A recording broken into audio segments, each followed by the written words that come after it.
우리 옆에 분들과 한번 인사하겠습니다. 당신에게 좋은 일이 일어납니다. 한 번 더 인사하겠습니다. 당신에게 기적이 일어나고 있습니다. 또 한 번 인사합니다. 주 안에서 되살아납니다. 자, 마지막으로 한 번 더 인사하겠습니다. 하나님께 감사합시다. 할렐루야. 우리 오늘 함께 봉독했던 말씀 신명기 26장 7절에서 9절 말씀을 가지고 감사하는 삶이라는 제목으로 함께 은혜를 나누도록 하겠습니다. 한번 따라해 보겠습니다. 감사하는 삶. 예, 우리 감사하는 삶을 살아가는 우리 성도 여러분들 되시기를 주님의 이름으로 축원을 드립니다. 사람은 감사를 아는 존재입니다. 그래서 감사를 모르는 사람에게는 이런 땡땡만도 못한 인간 같으니 이렇게 이야기가 되는, 짐승만도 못한 인간 같으니 라고 이렇게 이야기를 하잖아요. 인간이라면은 감사할 줄 알아야 된다는 사실 믿으시기 바랍니다. 하나님이 사람들에게 만물의 영장이 되게 하시고 최초에 또 타락 전에도 하나님과 동행하며 살도록 하신 것이에요. 그러니 얼마나 감사한 일입니까? 처음으로 우리 인간을 만들어 주셨고, 그리고 또 이 인간에게는 하나님의 형상을 닮게 하셨고, 하나님과 동행하는 삶을 살아갈 수 있게끔 은혜를 베풀어 주신 것이 얼마나 감사한 일입니까? 타락 이후에도 마찬가지예요. 너는 정령 죽으리라 라고 하나님께서 말씀하셨지만 타락 이후에도 그냥 영원히 죽는 것이 아니었어. 그래도 하나님께서는 살 수 있는 방법들을 알려주셨어요. 옷을 만들어 주시기도 하셨고요. 그리고 삶의 방식들을 알려주시면서 그렇게 먹고 살 수 있도록 인도해 주셨다라는 것입니다. 그러한 은혜에 보답하기 위한 것이 감사라는 단어로 사용되어지고 있다는 것입니다. 하나님의 은혜에 보답하는 표현의 언어 방식이 감사라고 하는 것입니다. 자, 생존 자체가 하나님의 은혜인 줄 믿으시길 주님의 이름으로 축원을 드립니다. 예, 우리가 살아있는 것 자체가 하나님의 은혜라는 것입니다. 피조물이며 또 보호하시고 또 삶의 환경을 마련해 주심으로 말미암아 땅 위에 사는 사람들은 모두가 다 감사하며 살아야 될 줄로 믿습니다. 사람에게 있어서 감사가 바르게 행해지지 못한다면 그것은 소나 돼지나 같은 그런 하등 동물보다 더 나을 것이 없다라는 것입니다. 동물들은 그렇다고 해서 뭘 먹이를 준다고 해서 뭘 옷을 제공해 준다고 해서 감사합니다라고 하고서 인사하는 법이 없다라는 것입니다. 그냥 단지 먹을 것을 얻어먹기 위해서 주인이 시키는 대로 훈련을 받아서 자동적으로 간식을 들고 오면은 샥 하고 손을 올리는 것밖에 없다라는 것이죠, 사실. 그것을 먹기 위해서 복종하고 순종하는 것이지. 그런데 우리 인간은 그렇지 않잖아요. 하나님이 주신 은혜가 있다면 감사를 표현하고 살아야 된다는 것입니다. 하나님의 은혜, 부모님의 은혜, 스승의 은혜, 사회나 국가가 베풀어주는 그 은혜가 얼마나 크고 귀한 것들입니까? 그런데 그 은혜에 대해서 생각하기보다는 오히려 불평, 불만을 많이 내어놓는다라고 한다면 인간이 포기하고 있다는 것이에요. 하등 동물들과 소나 돼지나 별반 차이가 없다라고 말을 할 수 있다는 것입니다. 첫 번째로 광야 같은 세상에서 감사하는 삶을 살아야 하는 것입니다. 한번 따라해 보겠습니다. 광야 같은 세상에서 감사. 네, 우리가 살고 있는 이 세상은 광야라는 단어로 표현되어질 때가 많이 있다는 거예요. 신앙 세계가 광야와 같고, 그리고 정신 세계가 광야와 같고, 삶의 주위 환경이 광야와 같다라고 이렇게 말할 수가 있다는 것입니다. 광야의 특징은 무엇입니까? 사람이 살만한 곳이 못 된다는 거예요. 사람 살만한 곳이 못 되는 곳이 광야라고 그렇게 말을 합니다. 땅이 버려진 땅이고요, 불모지이고요, 그리고 또한 맹수가 살고 있고 거친 그러한 초목이 살고 거센 바람이 불어오는 것이 광야다 이래요. 광야하면 느껴지는 것이 맹수가 있고 거칠고 아주 척박하고 물도 잘 구하기가 어렵고 바람이 쌩쌩 불어야 광야다 이렇게 이야기하는 거예요. 야, 저 땅에서 어떻게 살겠어? 저기서 못 살아. 그걸 광야다 이렇게 이야기하는 거예요. 이 세상은 오늘날 문화적인 면이 굉장히 발전을 했죠. 산업도 굉장히 발전을 했습니다. 그래서 겉으로 보기에는 아주 화려하고 풍성하고 여유로운 삶을 살아갈 수 있는 좋은 시대가 되었다라고 말할 수도 있을 것입니다. 우리 어른들은 그렇게 말씀하시잖아요. 이야, 정말 살기 좋은 나라 됐어. 이런 때가 어디 있어? 옛날에는 먹을 것 하나 없어갖고 정말 힘들게 살았고, 보릿고개를 건너가는 것이, 보릿고개를 넘어가는 것이 얼마나 힘들었는지, 그런 말씀들을 참 많이 하셨어요. 먹고 살기 힘들었다라고. 근데 요즘 사람들은 보릿고개를 모르는 것이고, 먹고 사는 것 자체가 뭐 그렇게 어렵죠? 뭐 쌀이 없으면 라면 먹으면 되잖아요. 바깥에 나가서 고기 사 먹으면 되잖아요. 돈이 없으면 카드를 긁으면 되잖아요. 뭐 이렇게 막 이렇게 어려운 것을 모르고 그렇게 살아가고 있다는 것입니다. 근데 이거는 육신의 시선으로 바라봤을 때, 인간적인 육적인 시선으로 바라봤을 때에는 그렇게 굉장히 풍요로워 보인다는 것이에요. 문화도 풍요롭고 먹는 것도 풍요롭고 모든 것이 삶의 질이 더 좋아졌다라고 그렇게 말을 합니다. 그러나 영적인 시선으로 바라보게 된다면 어떻습니까? 이것은 광야와 같다는 것입니다. 육적인 시선과 영적인 시선은 다르다는 것입니다. 예전에 어느 영화에서 그런 걸 본 적이 있었습니다. 안경을 끼고 잠을 자는 한 사람이 있었는데, 옆에 있는 친구가 그 친구를 놀려주고 싶은 거예요. 안경을 끼고 자고 있는데 안경에다가 새빨갛게 칠하는 거예요. 새빨갛게 칠한 다음에 불이야! 그러니까 이 친구가 벌떡 일어났는데 눈앞이 다 빨간 거야. 그러니까 정말 불인 줄 알고 으악 놀라는 거예요. 여러분, 안경을 벗으니까 불이 안 났어. 시선은 그렇게 변하는 거예요. 육적인 시선으로 세상을 바라볼 때는 참 살기 좋은 세상이라고 생각이 되어질지 모르지만, 영적인 시선으로 바라봤을 때는 살기 어려운 때라고 하는 것입니다. 제가 예전에 신학교를 다닐 때 기숙사 생활하면서 새벽에 기도를 하고 새벽에 예배를 드리고 기도를 하는데, 그때 참 친구들하고 참 착하게 이쁘게 경쟁을 했어요. 그게 무슨 경쟁이었느냐? 근데 신기하게 누가 공부 더 잘하나라는 경쟁을 한 건 없었던 것 같아요. 저희 친구들하고 야, 걔가 A+ 받았어? 야, 내가 완전 100점을 맞았지. 이런 경쟁을 한 적은 없었던 것 같아요. 공부의 경쟁은 없었던 것 같아요. 그런데 새벽 기도를 마치고, 새벽 예배를 마치고, 그리고 아침에 기도하는데 누가 더 오래 기도하나, 이거에 대한 경쟁이 붙은 거예요. 앉아갖고 계속 기도하다가 옆에 눈을 떠보면 계속 앉아있는 거야.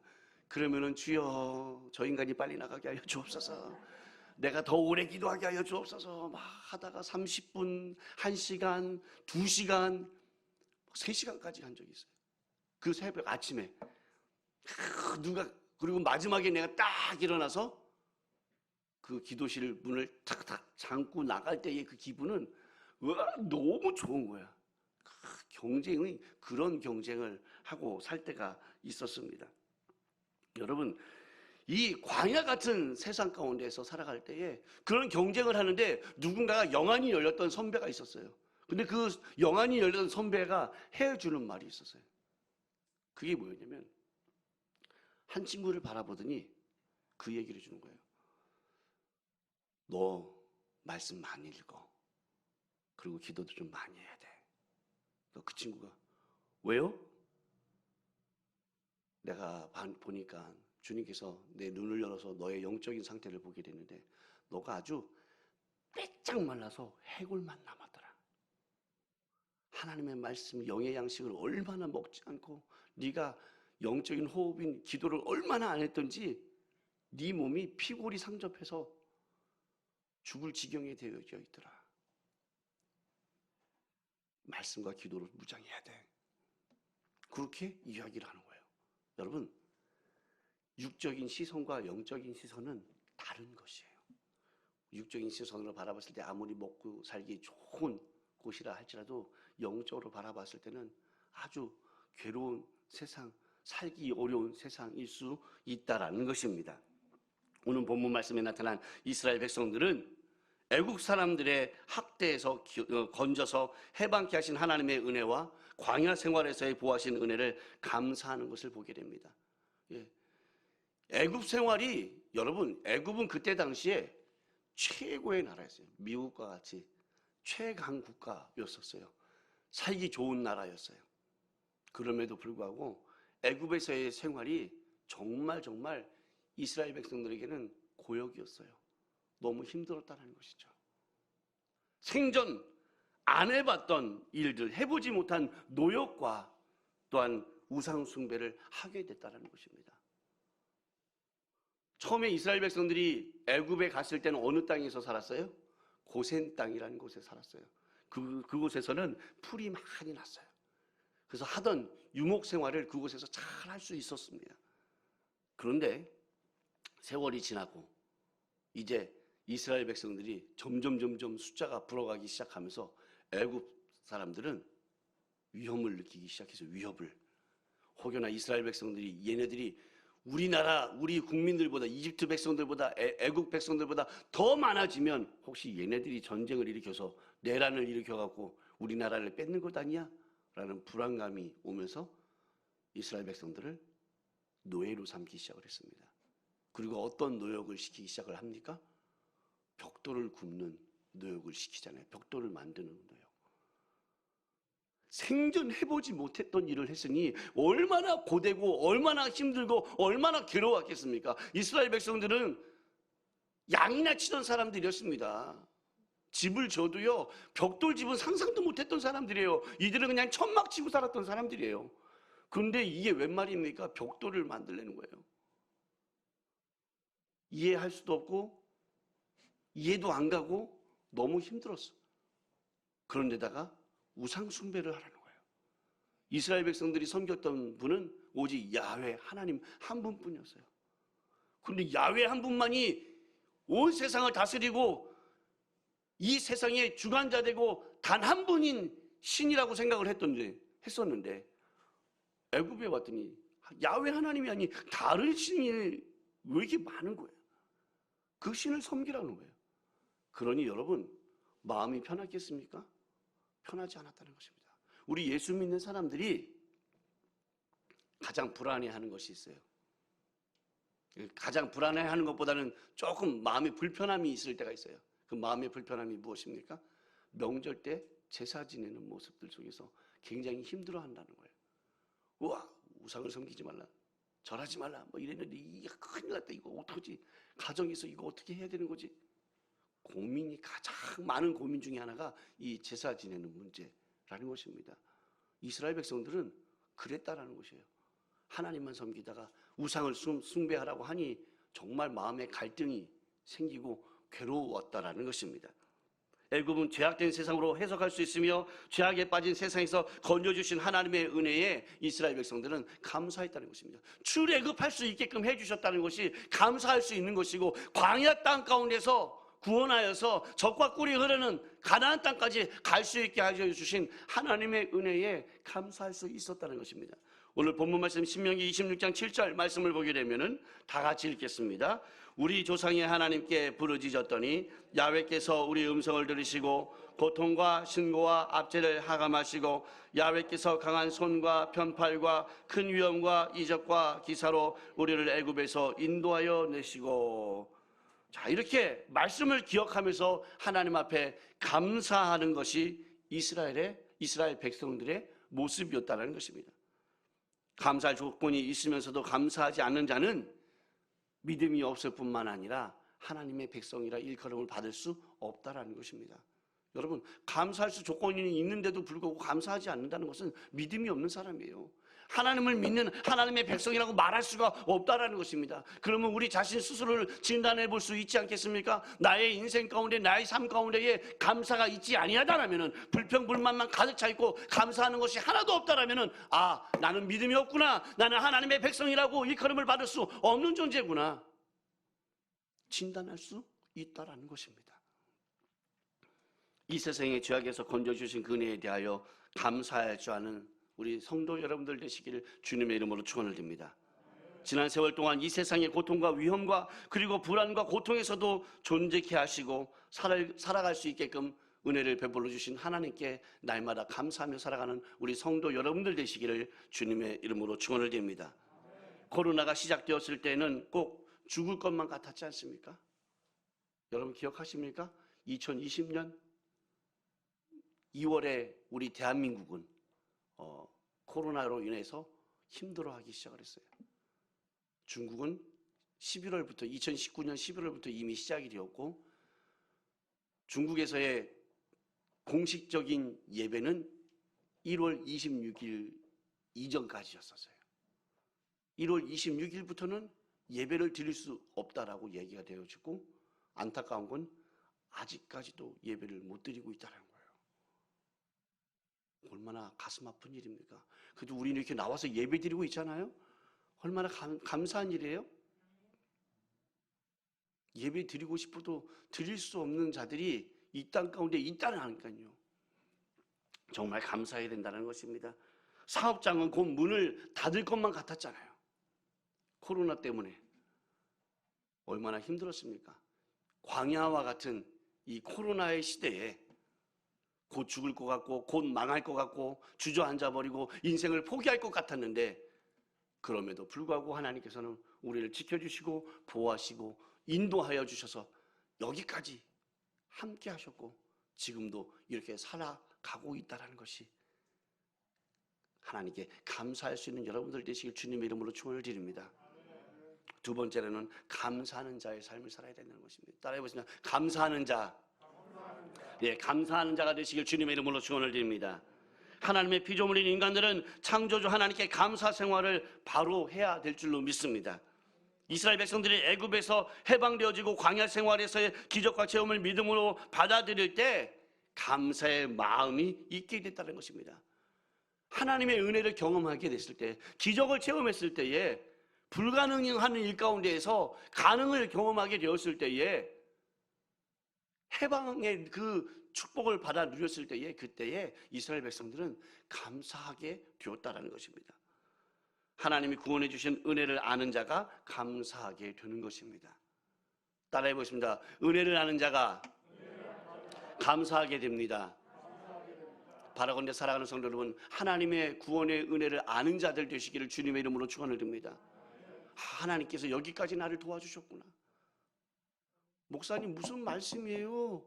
지금 제가 당장 죽게 생겼는데, 힘들어 죽겠는데, 괴로워 죽겠는데, 마음 아픈데, 괴로운데 뭘 감사할 게 있어요? 아무리 뒤져봐도 감사할 게 하나도 없어요, 목사님. 그런 분이 계실지도 모르겠어요. 그런데 세월이 지나고 나면 우리가 인생을 되돌아보면 그러잖아요.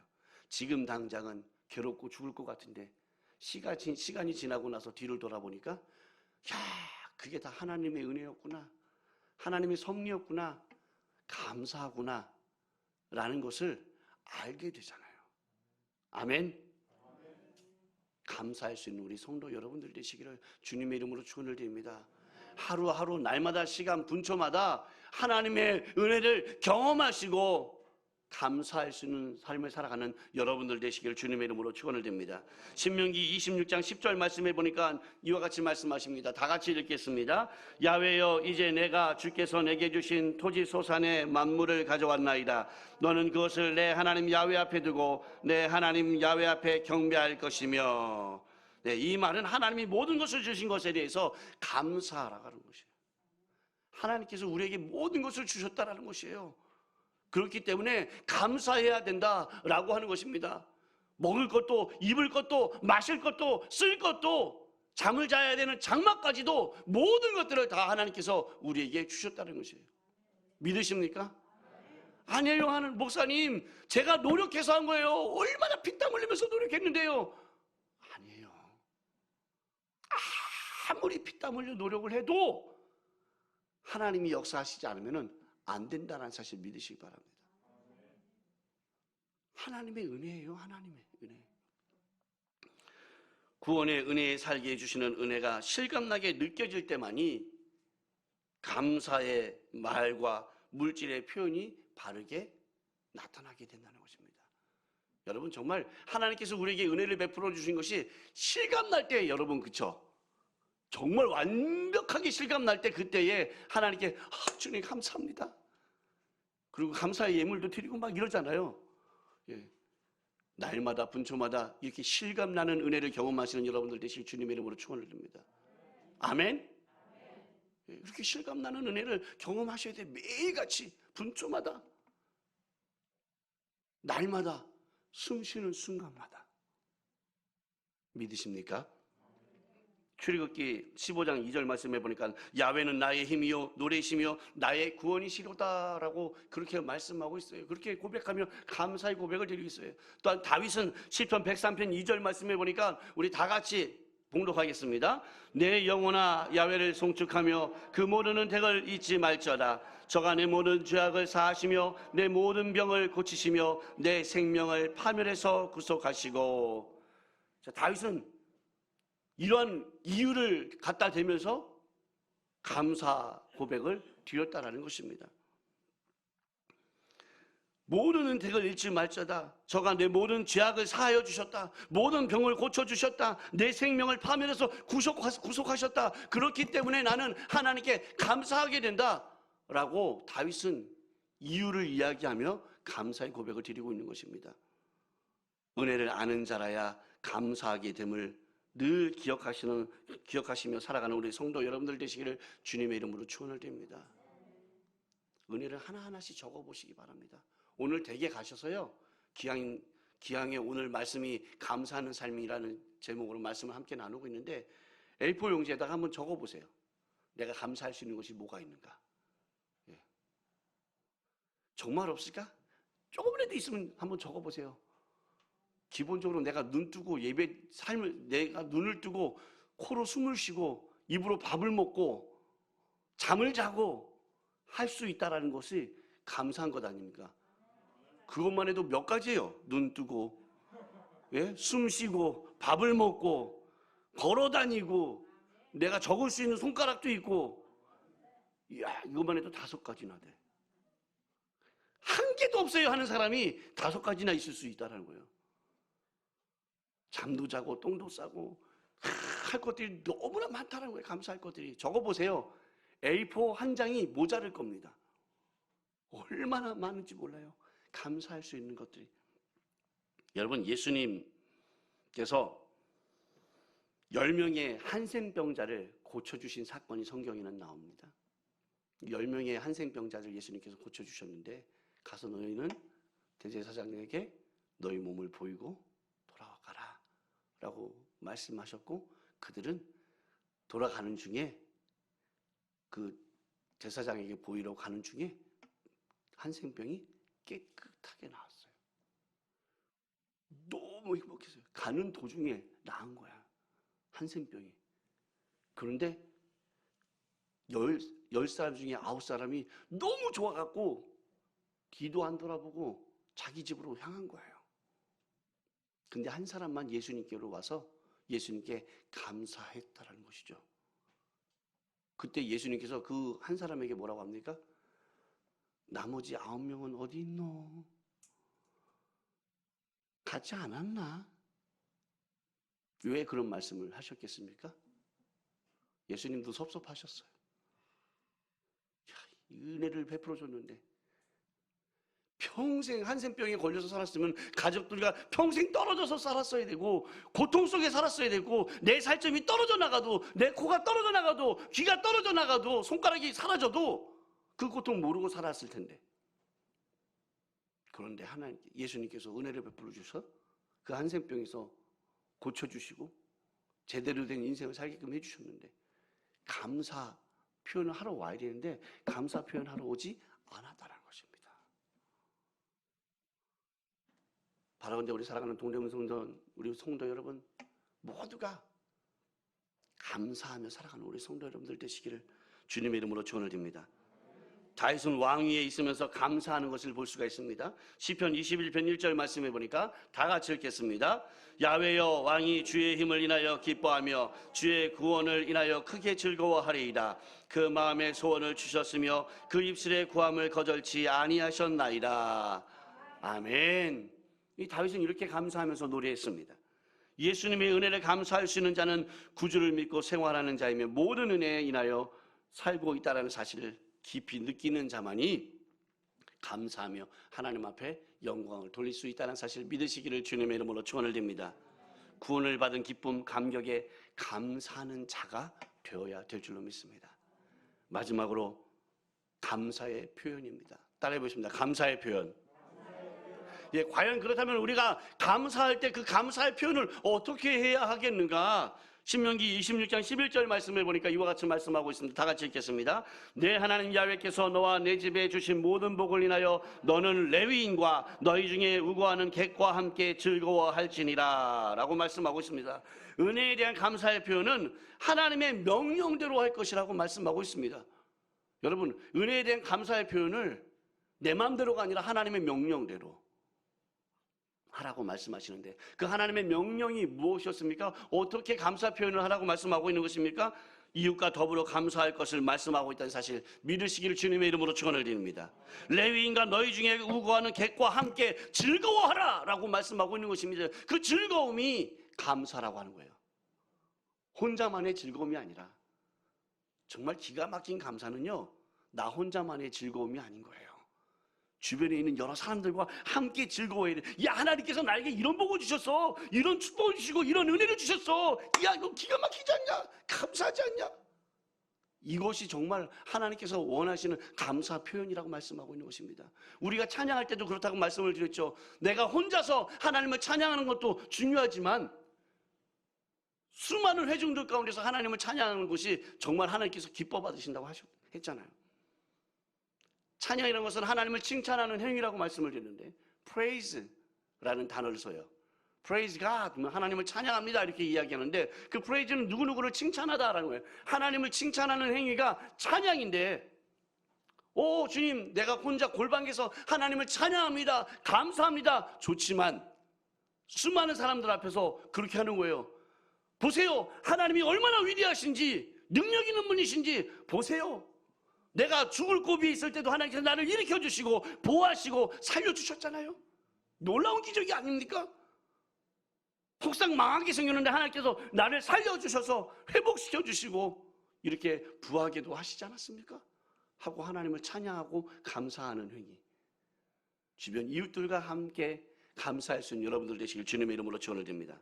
오늘날 영적으로 고독하고 정신의 타락상과 양심의 마비와 행위와 또 불의로 인하여서 생의 기로에 서서 헤매는 모든 사람들이 우리의 이웃인 줄로 믿으시길 주님의 이름으로 축원을 드립니다. 죽어가는 영혼들이 있잖아요. 그 영혼들이 우리의 이웃이에요. 그런데 신약에 와서는요, 뭐라고 말씀하고 있는지 아십니까? 내 이웃을 내 몸과 같이 사랑하라. 따라해 보겠습니다. 내 이웃을 내 몸과 같이 사랑하라. 이것이 감사의 표현이라고 말하고 있는 것입니다. 오늘날 우리가 하나님 앞에 감사 표현해야 되는데 어떻게 감사 표현하느냐? 내 이웃을 내 몸과 같이 사랑하라고 말씀하고 있는 것입니다. 죽어가는 영혼들과도 함께 감사해야 된다라고 말하고 있는 것입니다. 보세요. 하나님 안 믿으세요? 믿으셔야 돼요. 보세요, 나의 인생 내가 보증합니다. 개런티 할게요. 저는요 정말 죽을 수밖에 없는 영혼이었어요. 보잘것없는 영혼이었어요. 그런데 하나님을 믿고 내가 이렇게 변화됐다니까요. 잃어버린 영혼들에게도 이렇게 증거하면서 그들을 아끼고 도와주며 그렇게 함께 감사할 수 있어야 된다는 사실 믿으시길 주님의 이름으로 축원을 드립니다. 신명기 26장 12절에서 13절 말씀을 보게 되면 이와 같이 말씀합니다. 다 같이 읽겠습니다. 내 성문 안에서 먹어 배부르게 하라. 그리할 때에 내 하나님 야훼 앞에 구하기를 내가 성문을 내 집에서 내어 레위인과 객과 고아와 과부에게 주기를 주께서 내게 명하신 대로 명령대로 하였사오니 내가 주의 명령을 범치도 아니하였고 잊지도 아니하였나이다. 아멘. 감사의 표현이 이런 것이 올바른 감사의 표현이라고 하는 거예요. 객들과 고아와 가부들, 불쌍한 영혼들과 함께 할 수 있어야 되고 그들을 돌볼 수 있어야 되는 것입니다. 잃어버린 영혼들, 그들을 돌보는 것이 감사의 올바른 표현 방법이라고 말씀하고 있는 것입니다. 바라건대 우리 사랑하는 동대문 성도 여러분, 올바른 감사의 표현으로 하나님 앞에 영광 돌리는 우리 믿음의 귀한 백성들 되시길 주님의 이름으로 축원을 드립니다. 사순절 기간을 맞이해서 하나님의 은혜를 잊지 말고 믿음으로 바른 감사를 드려서 하나님의 축복을 받아 누리시기를 주님의 이름으로 축원을 드립니다. 사순절 기간 우리가 예수 그리스도의 고난당하심을 기억하면서 감사할 수 있는 시간이 되어야 되는데 나 혼자만의 감사로 그치지 마시고 잃어버린 영혼들, 소외된 영혼들, 이 땅 가운데서 아파하는 영혼들을 감싸 안고 사랑으로 섬기시면서 그렇게 감사의 표현을 하시는 성도 여러분들 되실 주님의 이름으로 축원을 드립니다. 감사라는 말은 쉽지만 실천은 참으로 어렵다라는 것입니다. 한번 따라해 보겠습니다. 감사라는 말은 쉬우나 실천은 어렵습니다. 예, 감사라는 말은요, 우리가 말로 내뱉는 건 얼마나 쉽습니까? 미국 사람들은 아예 그냥 입에 뱉잖아요. 땡큐, 땡큐. 뭐 땡큐가 그냥 계속 나와요. 그런데 정말 실천하는 것은 어렵다라는 것이에요. 그런데 그 실천을 통해서 하나님께로부터 인정받고 쓰임받는 귀한 믿음의 백성들 되시길 주님의 이름으로 축원을 드립니다. 그날에 주님 앞에 설 때 착하고 충성된 자와 내가 참으로 잘하였도다라고 칭찬받을 수 있는 믿음의 백성들 되시기를 주님의 이름으로 축원을 드립니다. 기도하겠습니다.